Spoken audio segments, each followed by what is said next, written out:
வாழ்க்கையில் ஒரே ஒரு விஷயம் மட்டும் நல்லா புரிஞ்சுக்கோங்க. நீங்கள் நல்லா இருக்கணும் அப்படின்னு நினைக்கக்கூடியவங்க இந்த உலகத்தில் ரொம்ப ரொம்ப ரொம்ப ரொம்ப ரொம்ப கம்மியாக இருப்பாங்க. ஏன், நீங்கள் நல்லா இருக்கணும்னு நினைக்கக்கூடிய ஜீவன் இந்த உலகத்தில் இருக்கக்கூட மாட்டாங்க. இன்றைக்கி உறவினர்கள் மிகப்பெரிய ஒரு இடத்துக்கு வசதியாக போகும்போது சொந்த பந்தங்கள் இவங்க நாசமாக போயிடணும் அப்படின்னு பல கோயில்களுக்கெலாம் இன்றைக்கி போய் திரியிறத பார்க்க முடியுது.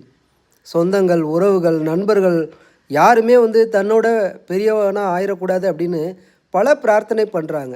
எந்த ஒரு மனிதனும் நல்லா இருக்கக்கூடாது அப்படின்னு நாம் நினைக்கும்போது நாம் இந்த உலகத்தில் நல்லாவே இருக்க முடியாது. நாம் நம்மளை பற்றி எந்த வகையில் யோசிக்கிறோமோ அதே போல் நம்மளை சுற்றி உள்ளவர்களை பற்றியும் நாம் யோசிக்கணும். அவங்களுக்காக சிறிதளவாச்சும் நாம் ஒரு மனிதாபிமானத்தோட அவங்க கஷ்டத்தில் நாம் பங்கேற்க முடியலைன்னா கூட அவங்க கஷ்டத்தை பார்த்து நாம் சிரிக்கக்கூடாது. இந்த உலகத்தில் எல்லாமே ஒரு மாயை. மனித பிறவி மிகப்பெரிய ஒரு மாயை.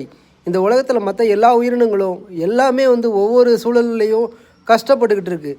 நான் ரொம்ப நாளாக இந்த உலகத்தில் நாய், மாடு இது மட்டும்தான் கஷ்டப்படுது தெருவில் தெரிஞ்சுக்கிட்டுன்னு பார்த்தா, இந்த செஞ்சி பகுதியில் பல இடங்களில் குரங்கு ஒருவேளை உணவு கூட கிடைக்க முடியாத அளவுக்கு எதையெல்லாமோ சாப்பிட்டுக்கிட்டு இருக்குது.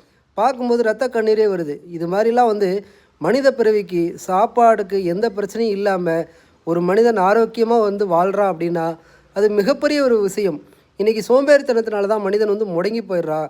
சோம்பேறித்தனத்தை தூக்கி எறிங்க. சொந்த பந்தம் உறவுகள் நல்லா இருந்தாங்க அப்படின்னா தயவு செய்து அவங்க நல்லா இருக்கக்கூடாது அப்படின்னு வேண்டிக்காதீங்க. எல்லோருமே நல்லா இருக்கணும்னு நினச்சா மட்டும்தான் நமக்கான ஒரு நல்ல வாய்ப்பு, நல்ல ஒரு பாதை நமக்கு கண்ணு முன்னாடி தெரியும். எல்லோரும் நல்லா இருக்கணும்னு நினைக்கக்கூடியவங்க இந்த உலகத்தில் அழிஞ்சதே கிடையாது. நல்லதே நடக்கும் அப்படின்னு நம்பணும். எதையுமே பழைய நினைவுகளை அசை போட்டு பழைய நினைவுகளை நினச்சி நம்ம வருந்திக்கிட்டு இருக்காமல் நாளைக்கு ஒரு நாள் நமக்காக ஒரு வழி பிறக்கும் அப்படின்னு நம்பி ஒவ்வொரு அடியும் எடுத்து வைப்போம். நல்லதே நடக்கும். நல்லதை மட்டும் நினச்சா போதும். வாழ்க்கை ரொம்ப சிறப்பாக இருக்கும். தேங்க்யூ.